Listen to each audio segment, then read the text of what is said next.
Module 2 is in part based on my research.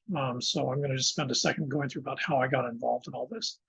I'm an archaeologist by background, and my area of interest has always been the symbolic and ritual use of place and of built environments. In that context, especially if you work here in Hawaii, but also in my Chinese research, is you become very, very aware of the fact that you, from different points of view, different perspectives, different cultural backgrounds, you can end up not only with different cultural landscapes, but you end up with different cultural landscapes that lead over the same physical landscape. In other words, three different people from three different cultures can look at the same thing and see it in three entirely different ways. None of them are right or wrong, but they are uniquely different. And so, especially in archaeology, since archaeology by definition is the study of material culture, archaeologists look at stuff. They look at the objects that are left behind by groups. They look at the way the groups shape the landscape. And when you have it available, you look at the way the groups have written about and talked about the landscape. So archaeology and geography are intimately related, probably as much as archaeology and traditional cultural anthropology are related. So in my background, back in around 2010, Second Life had become popular about 4 or 5 years earlier. But most importantly, by 2008, 2009, people were talking about moving universities and classrooms into Second Life, which was a big thing for a while. In fact, we did it at Chaminade. And so I became interested sort of in two aspects. One was the idea of what would it be like to port courses into a virtual world, and what did that mean? What were the advantages that you might have if you're trying to teach a class, especially in, say, anthropology or geography, because obviously cultural geography in a virtual world would have some real advantages in terms of the way you can visually talk about things, especially to an audience that's dispersed over a number of locations. So that was one of the main areas. When I got into Second Life and started looking around at it, as per usual with most folks, I really couldn't make any sense of it. So being an academic, the first thing you do is you start doing research and acquired the sort of, the basic research texts that had been published by that time that were coming out about Second Life and how it worked. And it so happened that Second Life, by virtue of sort of some happy accidents, some anthropologists that were actually working in Palo Alto on sort of .com, stuff. One of them became actually tied into Linden Labs, who developed Second Life when they were first working on it, and wrote a fascinating work about the actual way in which people interact and how this virtual world was built from the standpoint of the actual coders, the folks that actually built it. There was also work by Bullersdorf that came out roughly at that time, which was actually looking at the actual idea that you have cultural landscapes and cultural groups in Second Life. And so I started to look at it a little bit differently at that point, rather than a sort of digital virtual world, which was an abstraction. I realized that what these other folks were saying is it's not actually an abstraction, it's actually just different. In the same way that going to Japan is different than living in, say, London. So the complex part became how different is different. And so in that context, when I started to look at Second Life, there's a whole set of criteria, which I'll get into later, that really make it sort of interesting when you consider the options that are available. Now, from a social scientist standpoint, especially that of a geographer, because if we think about perception reality, going back to the theory, one of the huge problems with perception is you have a really hard time, if you're talking to someone, figuring out what their perception actually is. Because if they're looking at an actual landscape, if they're standing looking at the beach at Waikiki, it's very hard to elicit from them what the perception of Waikiki is, because it's sort of a matter of you got to know how to ask the right questions to get the right answers, and you've got to interpret the answers. So one of the huge problems if you're dealing with an actual physical environment is, since we deal with it in a very selective symbolic way, it's hard to figure out what people are actually reacting to or what they're actually seeing emotionally. It suddenly dawned on me when I was looking at Second Life that since it's digital and basically anything can be in Second Life, you can live in a box, you can live in a brick, you can live in a tree, you can live in a castle. All these are very, very easy to do in Second Life. They're all just about equally inexpensive. And so when you actually walk around the environment in Second Life, you realize that what you're actually looking at is people in many ways have given a very clear sort of roadmap of their perception of maybe not the world they live in, but the world that they would like to live in. In other words, they've actually, in a very clear way, visually and symbolically expressed at least some aspect of their sort of fantasy or idealized, or in some cases subjectively negative world. And they've done this in a format which advantageously for geography, you basically can walk around and just video record it by doing screen capture. So you basically have this stuff. The downside, of course, you don't know who you're actually looking at, because in Second Life, anonymity is key. So you're not actually sure who built that house, who lives in that castle. But you do know to a certain extent when you walk around that landscape, the things that you see in the landscape, since everything is equally cheap and equally expensive, the choices that people are making are clearly defined by their choices. They're not necessarily cultural choices. They're not necessarily group-based choices. Those we'll see. The interesting thing is they're very group-based, but that's not a option shaped by the coding or the parameters of the software. That's shaped by the consumption of the users. So if we go back from that sort of rewind, one of the main aspects of Second Life that was a huge shock, and I'll just give you this sort of a quick story. When they started using Second Life, they started doing what we call beta testing, where you basically have the program and you bring in a bunch of folks to basically test it. And you want to make sure it works and doesn't crash before you give it out to the public. And so in Second Life, their original attitude was that people would be using this platform, this virtual world, to develop games. In hindsight, I'm not sure why they thought that, but no, what they did. So they were totally shocked when they invited some people in, showed them how to use the program. And the first thing that people did is they started building landscapes, they started building trees, and they started building houses. And they started living in the house. They started spending time in the houses.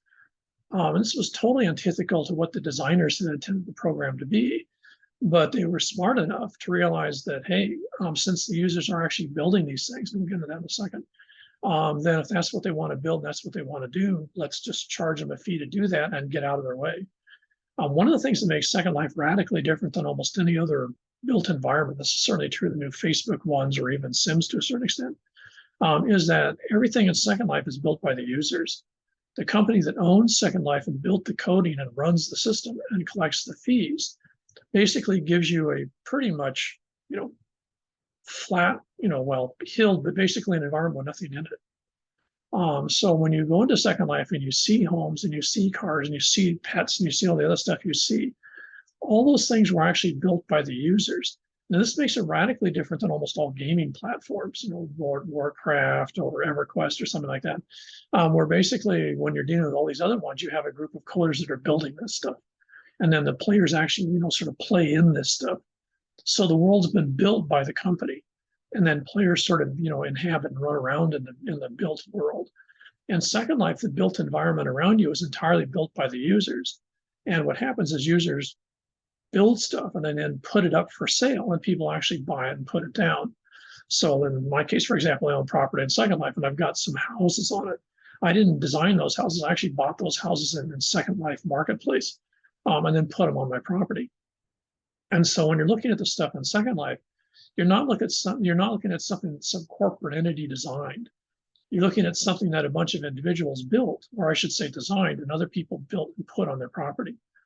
This makes it sort of the antithesis of a classic American subdivision where the builder buys the land and puts the houses up and people move into them. So it's sort of a passive aspect of that. In Second Life, it's highly active. One of the key aspects of Second Life that is still really sort of surreal is the fact that for a lot of the people in Second Life, they actually spend a fair amount of their time. In other words, averages between 10 and maybe 20 hours a week in Second Life, I suppose for lack of a better term, living in Second Life, and frequently in houses. So residences and homes and concepts of homes are really central because that's some of the most popular things that people buy in Second Life. So if you're then looking at that and then you reverse back to the idea, well, how real is all this? Then you go back to this early part of this whole PowerPoint, which is basically a bunch of different quotes about the idea of a home. Home and house are two different things. In English, it must be incredibly complex if you're not a native English speaker, because a house and a home are synonyms. They mean the same thing.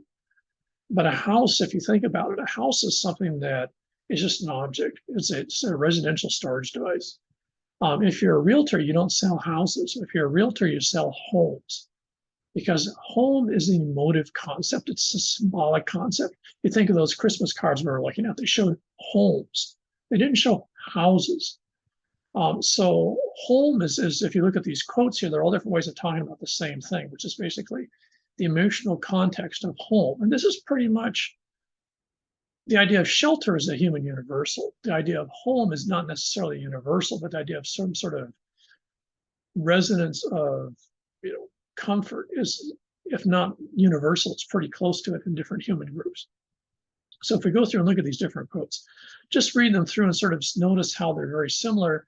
And they're talking about something that's very hard to define because it varies in both the eye of the beholder, but also just in the idea of what people actually want in a home. What is a home to them? This is sort of hard, I think, for Americans to understand more than most groups, because Americans are one of the few groups in the world that are migratory homes. The average on the mainland now, even through COVID and everything else, is that Americans change homes about every 4 to 5 years. For most folks in the world, this is surreal. For most of Europe and Asia, people live in the same home forever. They might change once when they change their lifestyle dramatically, but other than that, they'll have the same place for their entire life. And in many cases, it's multi-generational. The home's been in the family for a while. So this idea of home and house is actually probably more complex in American society, where people live in a home. They have, to a certain extent, maybe have an emotional relationship to it. But in many cases, they barely unpack the boxes before they're moving into another home. If you're a realtor, though, remember, you sell homes. You don't sell houses. Houses are cheap. Homes are based on emotions. So if someone sees the home they really want, they're going to, for example, pay more for it because it emotionally calls to them. Likewise, if the home scares them, of course, they're not going to want it. So homes as symbols are really important. And what the other part of this then is, notice how in these definitions, it isn't really clear what a home consists of. There's no definition of the type of roof, amount of rooms, what it looks like in there. So if you look at this context of home, then that gets us into sort of a way of looking at this a little bit differently. And we use home as our context here. So I'm going to walk through some slides. So I'm going to be doing some pause spurts as I go and switch stuff out here.